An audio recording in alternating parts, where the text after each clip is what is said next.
All right, good morning, folks.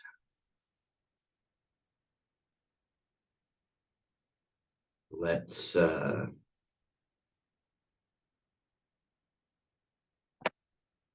to our module here.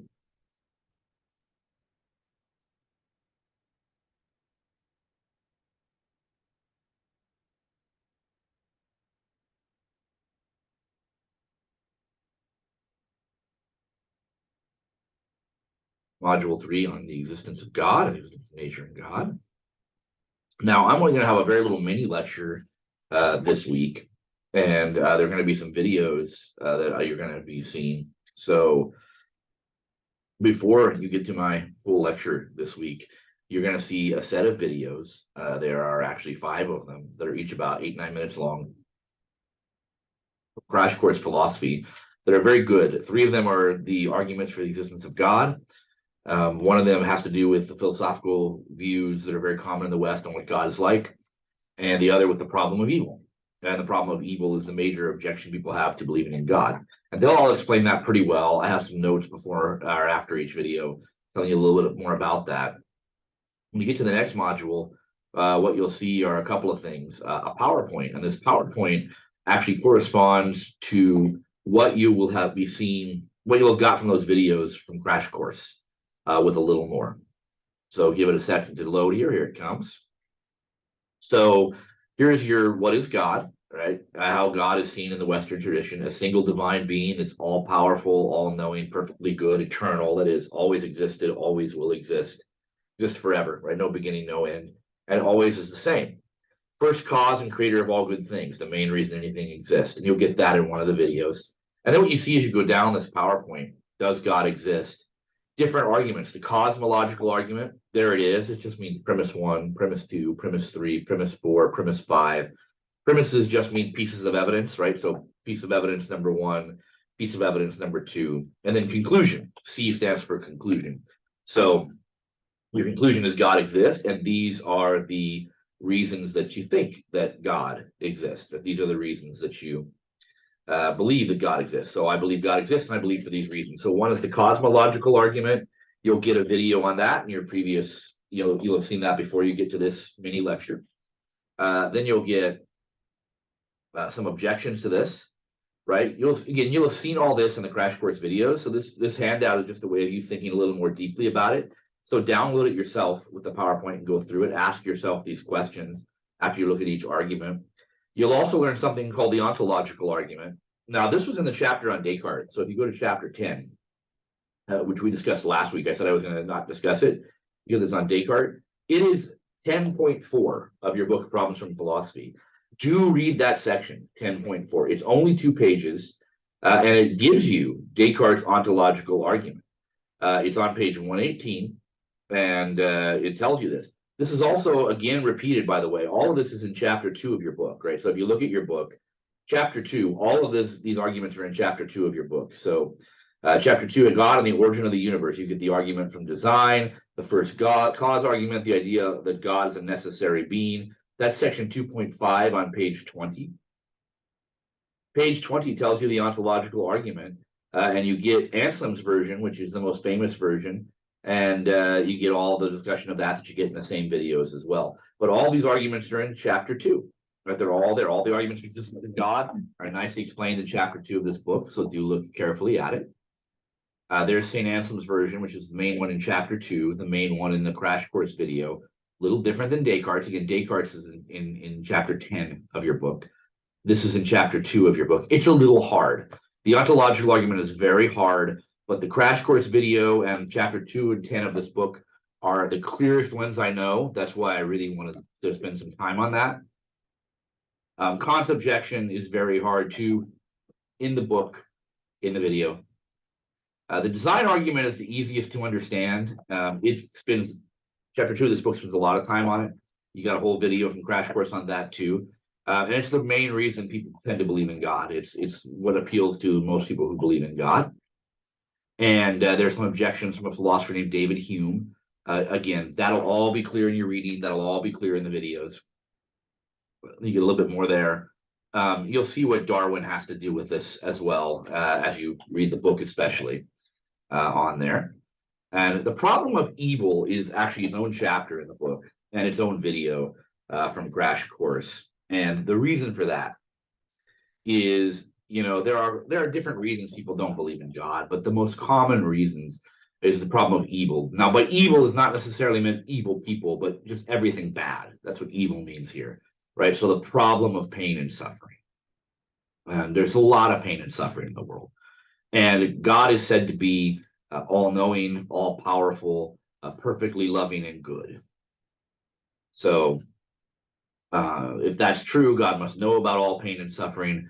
God could prevent all pain and suffering. God would want to prevent all pain and suffering. There's a ton of pain and suffering. There's probably no God. That's the argument. Okay, well, there are ways to try to answer that, and you can see some of them here, right? You try to defend it in a number of ways. The PowerPoint explains this. The video explains this. These attempts are explained in the chapter. Here's some of them. What you can try to defend it by saying free will. You can see it all right here. There's your premises and conclusion again. Or it builds character. You can come with lots of different reasons. And there's some objections to that. You can see some of the objections there too. Just read through this. One of the most interesting ones, though, is one you won't get in your videos or you're reading so much. It comes from Rabbi Harold Kushner. This man just died this year. He wrote a book in the 1980s called When Bad Things Happen to Good People. And he's had a son die at 14 of a rare disease. And he decided this: either God could prevent all the pain and suffering and chooses not to, or God can't actually stop it. And he decided, number two here, if God chooses not to, that would have to mean God's not all loving. If God cannot, God's all powerful. He could believe in a God that is not all loving, but he could believe in a God that's not all powerful, but he was not able to believe in a God that is not all loving. So he just accepted God's not all powerful. God can't make a world without pain and suffering. God can't stop the pain and suffering in the world. That's what Kushner came to believe. In other words, to keep his faith in God, he changed his view of God. God's not able to stop all the pain and suffering. He changed his view of God. So what does God do? Well, you can turn to God for comfort, for strength, for guidance, but God can't take the evil away. That's Kushner's view, right? Fundamentally. And so what this tells you is an option open to you. If you have trouble with the view of God put forward in the videos you've seen, the readings you've done at this point, is that you could possibly change your view of God. And I want to say a few things about that. So let's go to the next module here. And back again, you can see there's the existence of God PowerPoint. I also have this handout for you. And this handout is called Conceptions of God. And, if you read chapters 2 and 3 of your book and you go through the videos, you might be thinking, well, there's God means one thing. But actually, that's not true. There are many different understandings of what God is. There are quite a few of them. And in Western philosophy, there are more than I have here, but there are at least 4 we can speak meaningfully of. And I mean, this is true if you talk to philosophers. This is true if you talk to ordinary people. This is just the way it is. So 2 of them see God as separate from the universe, as a being out there. And what I mean by that is God's a being separate from you and I, a person-like being with an intellect and will out there somewhere governing the cosmos, in charge of it. That's probably the most common view of God. And so you can see, right, this view of God is sometimes called classical or conventional theism or supernatural theism. God is seen as a person-like being that exists out there somewhere, separate from our universe. This God sometimes intervenes in our universe to perform miracles or answer prayers, is a lawgiver, gives us rules to follow, and judges our actions, maybe sending us to heaven or hell in the afterlife. A common view that arose often in the 17th, 18th, 19th century was a kind of modified version of this called deism. A lot of our founding fathers, like Thomas Jefferson, Benjamin Franklin, were attracted to this view. On this view, God, a little less person-like, and not necessarily a judge. God usually doesn't perform miracles, but it's basically the same view. What it is God doesn't perform so many miracles. God's a little more distant, a little bit less involved in the world, but it's still fundamentally the same picture. God's a being out there that created the universe a long time ago in an act of free will. But there's also this view, right? So God as immanent in the universe, as immanent in the universe. And what does that mean? God is not out there somewhere. God is right here. God is not a person like us governing the universe from afar. God is an infinite reality of which everything is a part. And again, there are a couple different versions of that. So God is immanent in the universe. There is pantheism. God just means the universe that we know through science. And this view seems to mean the universe is all there is particularly sacred or holy. But there's also something called panentheism. You see the extra en there that distinguish it from pantheism. God isn't a person out there either. We can't think of God as a judge, a lawgiver on high. Rather, God is reality itself at its ultimate level. The universe is a part of God, but not the whole of God's reality. Kind of like San Diego Bay is part of the ocean, right? But not all of it. If you're a pantheist, you can imagine saying the bay is all the ocean. But the panentheist says, no, the bay is only part of the ocean. The ocean is much bigger. That's the difference between panentheism and pantheism. And you have a nice little chart here in this handout as well, right? If you're a supernatural theist and also a deist, it looks like this. God and the world are separate. God's a being out there. If you're a pantheist, God just is the universe. And if you're a panentheist, the universe is in God. And I suppose God's in the universe too. Kind of like, if you're in the water, I remember maybe better, you're like a wave of the water, right? Something like that. So I actually want to show you a little video, and I'll watch this one with you because I might pause and point things out.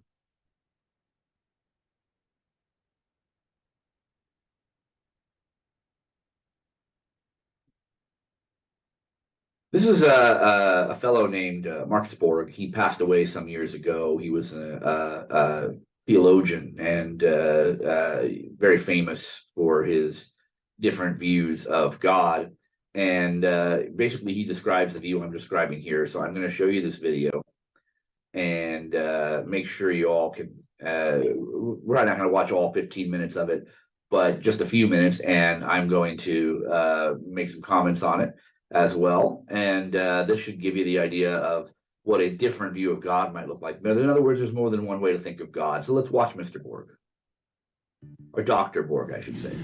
To say the obvious, God is one of the big words in the Christian tradition. And it matters greatly how we think about God. It can make the whole notion of God credible or right on the edge of incredible, and it will very much affect what we think the Christian life is about. And as I think about the word God, it seems to me there are two central questions. The first is, what is the referent of the word God? What do we have in mind? What do people have in mind when they say or hear the word God? And the second big question about God is, what is God like? And I want to talk about both of those. Let me begin with the referent of the word God, what we think the word refers to. And here there are two primary understandings of that word in the Christian tradition, but also in the other religions as well. So no, Borg is speaking specifically as a Christian. You don't have to be a Christian to understand these two different possible conceptions of God. You could have another religious tradition, Judaism, Islam, something else, or not be religious at all and just be interested in philosophical conceptions of God. He just happens to come from the Christian tradition himself. I grew up with the first of those and basically lived with that first understanding for roughly the first 30 years of my life. And in real shorthand, I thought the word God referred to a being.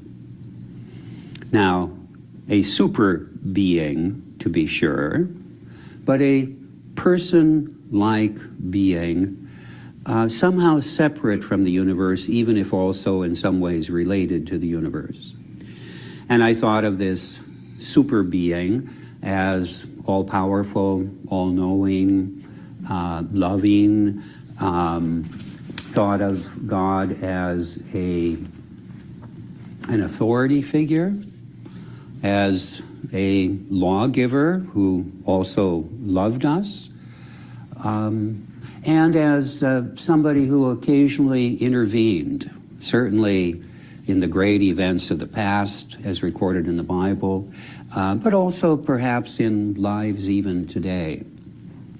Now, a shorthand name for that way of thinking of God is supernatural theism, but that's just shorthand for God is a being. And when I was a child, I took all of this for granted, that this is what the word God meant, and it didn't create any problems for me except occasional fear, perhaps. You know, it's like a very big parent with a very big stick, okay? And it was only in my teenage years that I began to wrestle with, gosh, is there really a being like that?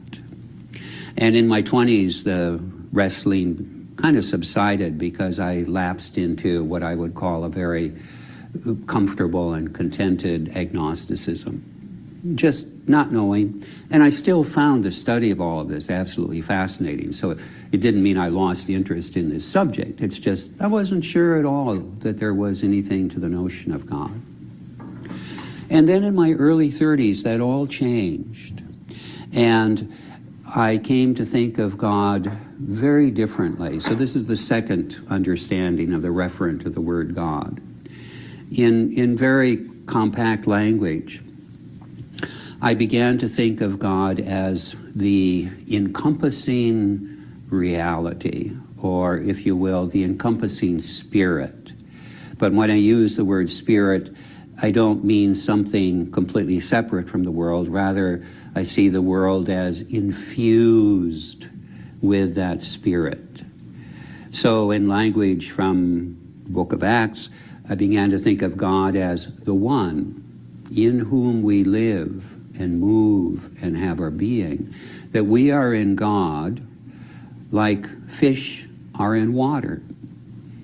Now, the water is also in the fish, but the really important thing is that the fish are in the water. And I came to this understanding not through intellectual effort primarily, but through a series of experiences in my early 30s that I now recognize as mystical experiences. But that's simply a way of saying experiences in which, in my case, I saw whatever I was looking at, the same landscape or the same room, in one case, the same inside of an airline cabin, okay? And it was as if there was light shining through everything. Everything became luminous. And it was radiant but soft all at the same time. And I also experienced a kind of falling away of those sharp boundaries between the self and the world that marks our kind of everyday, ordinary consciousness. And these experiences were accompanied by just amazement and wonder and a sense that I was seeing more clearly than I ever had in my life. They were also full of joy. I could have lived in that state of consciousness forever. Would never have gotten old, I don't think. The longest of them went on for about 40 minutes. Most of them were much, much shorter than that. One was maybe a couple minutes. The other is maybe even just 15 seconds, 30 seconds or something like that. And it was then that I realized that what I call, and what others call, the mystics of all the religious traditions, they call these experiences, such as the one that I had had, experiences of God or the sacred. And suddenly for me, the word God referred to something that was manifestly real. And I don't think I've ever doubted the reality of God ever since those experiences. It's like, you know, somebody asked me, do I believe in God? It'd be like asking me, do I believe in elephants? You know, it's not a matter of believing. It's like, yeah, elephants are. Yeah, God is. Anyway, When we do think of God as a word, a name that points to this wondrous reality that is all around us and that we live within, all of the intellectual problems associated with that first understanding of God basically disappear. It's no longer a question of, is there a being whom we might call God? The question becomes, what are we going to call this? You know, is this something ordinary, or is this something sacred, utterly wondrous? The other big question about God is, what is God like? What is God's character and passion, to use a way of putting it that I've grown fond of? It's the same question as the older way of putting the question, what is the nature and will of God? The character and passion of God. What is God like? What is God passionate about? And again, to speak autobiographically for a moment, I think there are basically two ways of thinking about what God is like. One is that God is punitive. And as I think back in my childhood, this is the God I grew up with. Even though there was all this language about God loves us, Jesus loves us. I was a Lutheran, and so we talked about grace a lot. But I also learned that we couldn't take God's love for granted. And if we didn't respond in the right way, whether that was believing certain things or behaving in certain ways or earnestly repenting or whatever, that God might in fact punish us, and might punish us forever, send us to hell.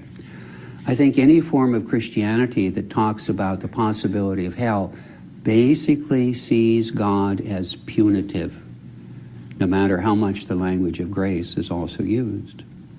The other way of thinking of God's character and passion is with familiar words like God is gracious, God is compassionate, God loves not just us, but the whole of creation. I mean, think of how John 3:16 opens, for God so loved the world. And these two ways of thinking of God's character, of what God is like, punitive or gracious, I think they basically produce two different kinds of. All right, so basically here he starts to go off in a different direction from that point. What I really wanted to show was the two different notions of God, and I didn't want to get into a particular discussion of Christianity with him, but the two different notions of God. So you have the video that we just watched together, and which basically follows these conceptions here, and you have the PowerPoint that goes over the arguments from the crash course videos, and this leads to your discussion. So your discussion is going to be simple, just 300-word minimum essay, and to respond very thoughtfully, respectfully, and kindly.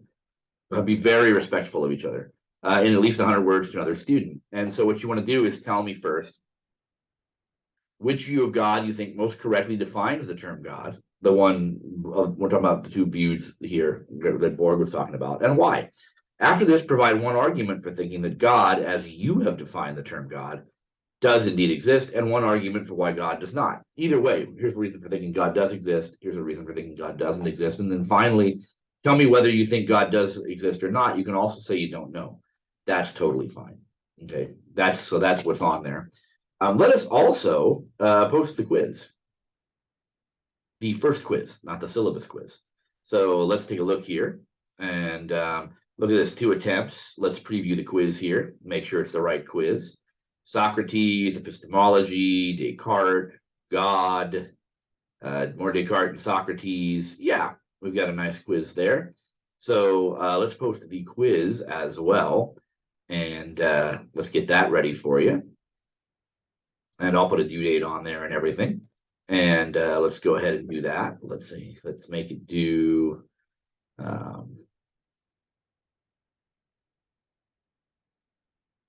Give you a 30-minute time limit, 2 attempts. And let students see their responses only after their last attempt. Let students see the correct answers. And their quick responses. No, this is fine. And we'll make this due on Tuesday. That's the 4th, so we'll make it due Wednesday the 5th. Give you an extra day there. And so your quiz will be up there as well. And look for that and your discussion. And all right, I'll send that module out and you'll all see this soon. And everybody have a good week. And I'll get to grading, and we'll have some grades coming up in the near future. And everybody have a nice 4th of July. Thank you very much.